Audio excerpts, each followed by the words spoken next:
Hello everyone, कैसे हो आप सब। एक बार पुनः स्वागत है आप सभी का हमारे अपने YouTube channel Shiv coaching classes पर। उम्मीद करते हैं दोस्तों आप सभी बेहतर होंगे और आप सभी की पढ़ाई भी अच्छे ढंग से चल रही होगी। आज की इस वीडियो में हम देखेंगे क्लास 12th बायोलॉजी एनसीईआरटी। यहाँ पे देखिए 4 नंबर वाले जो भी इम्पोर्टेंट क्वेश्चन हैं उसको आज की इस वीडियो में हम आपको बताने वाले हैं। तो आइए सीधे वीडियो को स्टार्ट करते हैं। देखिए पहला क्वेश्चन क्या है कि मेंडल द्वारा मटर के पौधे चुने जाने के क्या कारण थे। तो मेंडल द्वारा ऐसे कई सारे रीजन थे जिसके कारण मेंडल ने केवल मटर का पौधा ही चुना। तो देखिए इनमें से पहला कारण क्या है कि इसे आसानी से उगाया जा सकता है। यानी मेंडल ने जो मटर का पौधा चुना इसके लिए इन्होंने सबसे पहले तो यही सोचा कि इस पौधे को आसानी से उगाया जा सकता है। यानी किसी भी प्रकार से हम इसको किसी भी सीजन में आसानी से जब उगा सकते हैं यानी हमको प्रयोग करने के टाइम में जल्दी से जल्दी हम पौधे को प्राप्त कर सकते हैं, तो इसे आसानी से उगाया जा सकता है। पहला रीजन तो यही है। दूसरा रीजन क्या था कि पौधे जो होते हैं शाकीय होते हैं, यानी जो पौधे होते हैं वो हर्ब होते हैं, ज्यादा कठोर नहीं होते हैं। तो पौधे शाकीय होते हैं और एक वर्षीय होते हैं। कैसे होते हैं? एक वर्षीय होते हैं, यानी एनुअल प्लांट होते हैं। इनको वर्ष में ही उगाया जा सकता है, तो यानी एक वर्ष में इनको 2 बार भी उगाया जा सकता है। तो इस प्रकार से किए गए जो प्रयोग होते हैं उसके परिणाम भी जल्दी प्राप्त होते हैं। तो यानी दूसरा रीजन क्या था कि जो पौधे होते हैं वो एक वर्षीय होते हैं, यानी एक वर्ष के अंदर ही इन पौधों को हम उगा सकते हैं। तो जिस कारण से प्रयोगों के परिणाम प्राप्त करने के लिए ज्यादा समय भी नहीं लगता है। तीसरा क्या है कि पौधों में स्पष्ट विपरीत या विरोधी लक्षणों का पाया जाना।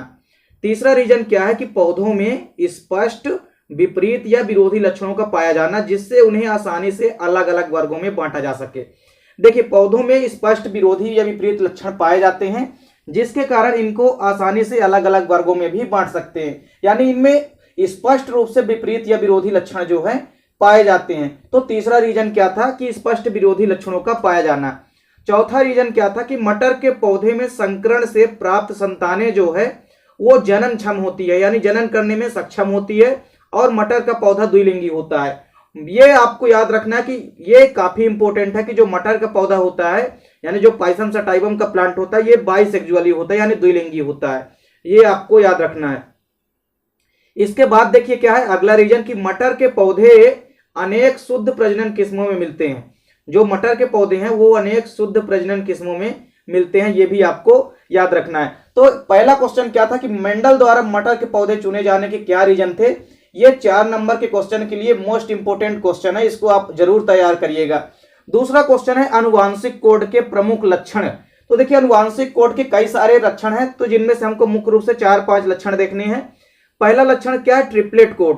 देखिए ट्रिपलेट कोड जैसा कि नाम से स्पष्ट है, तो प्रत्येक अनुवांशिक कोड जो है वो 3 नाइट्रोजीनस क्षारकों के समूह का बना होता है।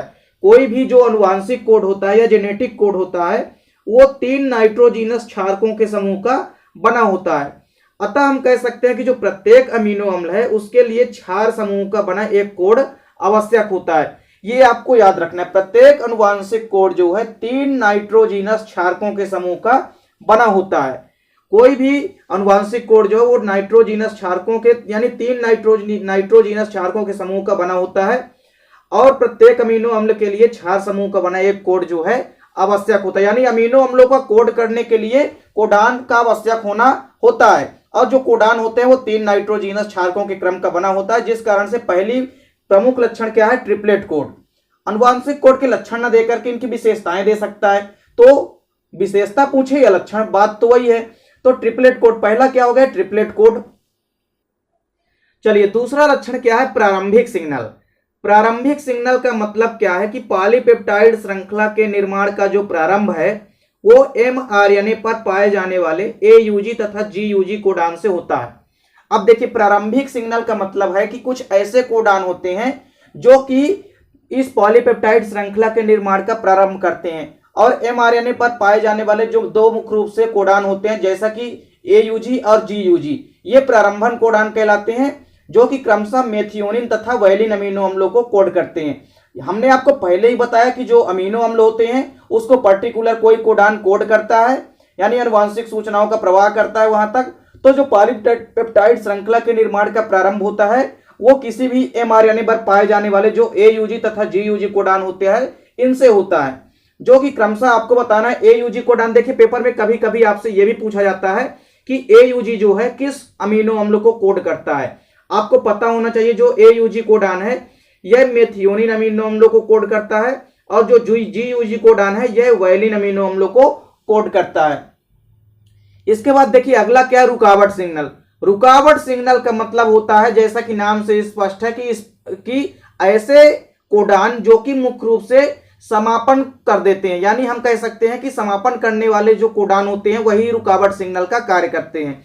देखिए रुकावट सिग्नल में क्या होता है कि एक प्रत्येक पॉलीपेप्टाइड जो होती है उसकी श्रृंखला की लंबाई जो है वो तो निश्चित होती है, और mRNA पर पाए जाने वाले जो 3 कोडान्स होते हैं जैसे UAA, इसके अलावा UGA तथा UAG, ये तीनों ऐसे कोडान हैं जो कि स्टॉप कोडान या समारंभन कोडान, या इनको हम क्या कहते हैं, समापन कोडान कहते हैं, या इसको हम टर्मिनेटिंग कोडान भी कहते हैं, और ये किसी भी अमीनो अम्लों को कोड नहीं करते हैं।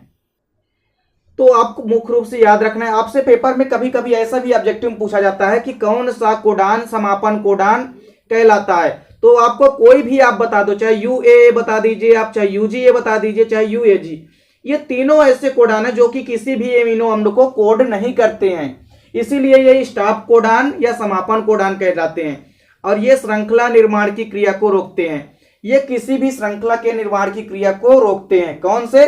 तो आपको बताना है रुकावट सिग्नल। रुकावट सिग्नल का मतलब होता है कि ऐसे कोडान जो कि किसी भी पॉलीपेप्टाइड श्रृंखला जो है उसके समापन का कार्य करते हैं, तो वो मुख्य रूप से समापन कोडान कहलाते हैं या रुकावट सिग्नल कहलाते हैं। इसके बाद चौथा क्या है कि एक कोडान हमेशा एक ही अमीनो अम्लों को कोड करता है, दूसरे को नहीं। कोई भी जो कोडान होता है वो हमेशा एक ही अमीनो अम्ल को कोड करता है, दूसरे अमीनो अम्लों को नहीं, यानी एक कोडान एक ही अमीनो एसिड को कोड कर सकता है, दूसरे को नहीं। दूसरा मोस्ट इंपोर्टेंट क्वेश्चन है दोस्तों पेपर के पॉइंट ऑफ व्यू से, इसको भी आपको तैयार करना है। इसके बाद देखिए अगला क्या है, 4 गाफ का नियम। 4 गाफ का नियम क्या है दोस्तों, ये क्वेश्चन भी पेपर में आपसे पूछा जा सकता है। तो 3 या 4 नंबर के क्वेश्चन में ये क्वेश्चन जो है दोस्तों कोई ना कोई क्वेश्चन डेफिनेट आपको देखने को मिलेगा। 4 गाफ का नियम क्या है, देखिए 4 गाफ नामक जो वैज्ञानिक हैं इन्होंने डीएनए में उपस्थित जो शर्करा होती है, और बेसिकली डीएनए में कौन सी शर्करा उपस्थित होती है वो तो आप सभी को पता है, तो डीएनए में डीऑक्सीराइबोस शर्करा उपस्थित होती है। तो देखिए 4 गाफ नामक वैज्ञानिक ने डीएनए में उपस्थित शर्करा, फास्फोरिक अम्ल जिसका फार्मूला H3PO4 होता है, आप लोग पढ़े होंगे, फास्फोरिक अम्ल तथा विभिन्न प्रकार के प्यूरिन्स तथा पिरिमिडिन्स की मात्राओं का तुलनात्मक अध्ययन किया तथा प्राप्त परिणाम के आधार पर कुछ तथ्य प्रतिपादित किए, जिसे 4 गाफ का नियम कहते हैं। देखिए 4 गाफ का नियम क्या है कि कोई भी डीएनए में उपस्थित शर्करा जो है और फास्फोरिक अम्ल तथा विभिन्न प्रकार के प्यूरिन्स तथा पिरिमिडिन्स के बीच इन्होंने एक अध्ययन किया और एक नियम दिया जिससे हम 4 गाफ का नियम कहते हैं। देखिए इस नियम के मुख्य बिंदु निम्न है। पहला इस नियम का मुख्य बिंदु क्या है कि डीएनए अणुओं में जो प्यूरिन तथा पिरिमिडिन अणुओं की संख्या होती है वो हमेशा समान होती है। आपको यह याद रखना है कि जो डीएनए के अणु में उपस्थित प्यूरिन होते हैं वह पिरिमिडिन होते हैं, इन अणुओं की संख्या जो है हमेशा समान होती है। अर्थात हम ये कह सकते हैं कि जो एडेनिन होती है, एडेनिन जो है, एडेनिन और गुआनिन की जो मात्रा होती है वो साइटोसिन और थायमिन के बराबर होती है। तो जो प्यूरिन होते हैं इनकी मात्रा जो है, इनके अणुओं की संख्या हमेशा पिरिमिडिन अणुओं की संख्या के बराबर होती है। ये आपको याद रखना है, ये 4 गाफ के नियम का पहला बिंदु है। दूसरा बिंदु क्या है, डीऑक्सीराइबोस शर्करा तथा फास्फोरिक अम्ल के अणुओं की मात्रा हमेशा बराबर होती है।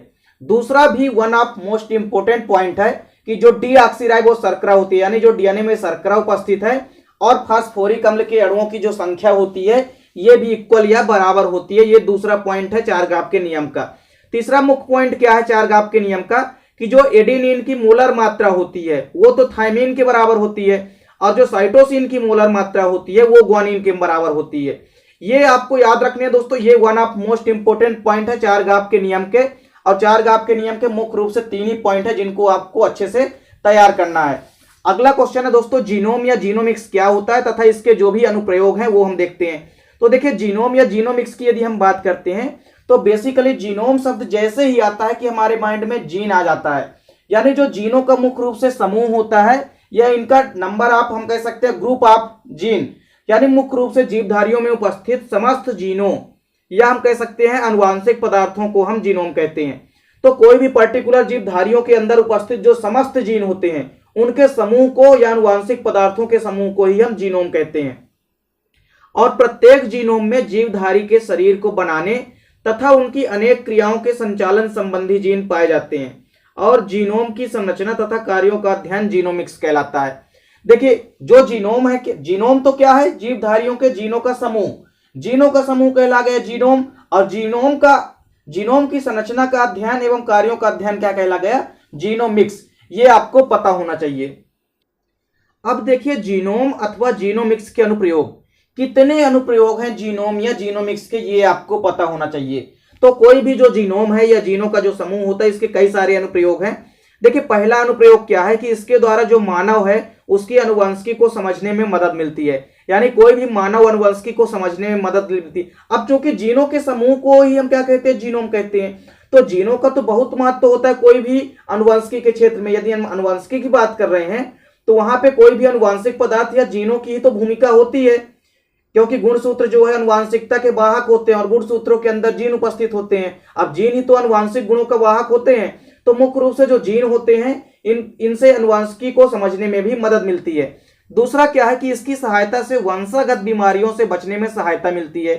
जीनोम अथवा जीनोमिक्स का यह भी मुख्य अनुप्रयोग है कि इसकी सहायता से जो भी वंशागत बीमारियां होती हैं इनसे बचने में मदद मिलती है। इसके बाद देखिए इसकी सहायता से अनुवांशिक विकृति का उपचार किया जा सकता है। यह आपको याद रखना है कि इसकी सहायता से अनुवांशिक विकृति का उपचार किया जा सकता है।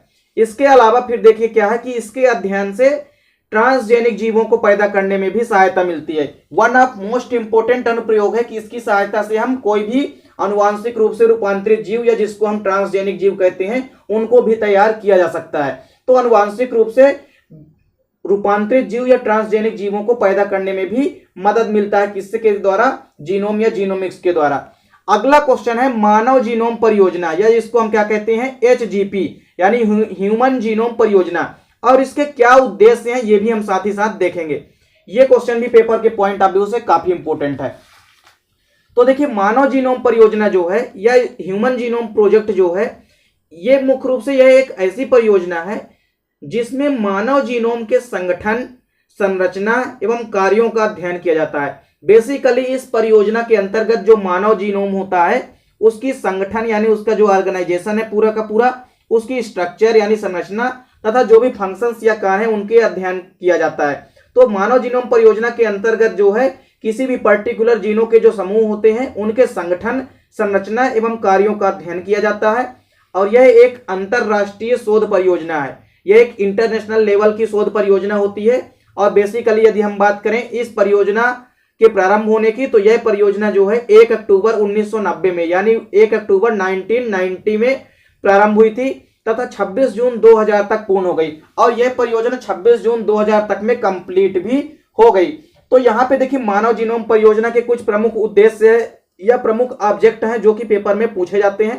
पहला ऑब्जेक्ट क्या है कि मानव जीनोम परियोजना के माध्यम से विस्तृत जेनेटिक लिंकेज मैप तैयार करना। कोई भी जो मानव जीनोम परियोजना, इसके माध्यम से पहला प्रमुख उद्देश्य क्या है कि जेनेटिक लिंकेज का मैप तैयार करना। जो जेनेटिक लिंकेज है ये आपको पता होना चाहिए, इसका मैप जो तैयार किया जाता है वो मानव जीनोम परियोजना के अंतर्गत ही किया जाता है। दूसरा है कि मानव जीनोम के न्यूक्लियोटाइडों का पूर्ण क्रम निर्धारित करना। जो भी मानव जीनोम है उसके न्यूक्लियोटाइडों का पूर्ण रूप से क्रम का निर्धारण करना ही मानव जीनोम परियोजना का प्रमुख ऑब्जेक्ट या उद्देश्य होता है।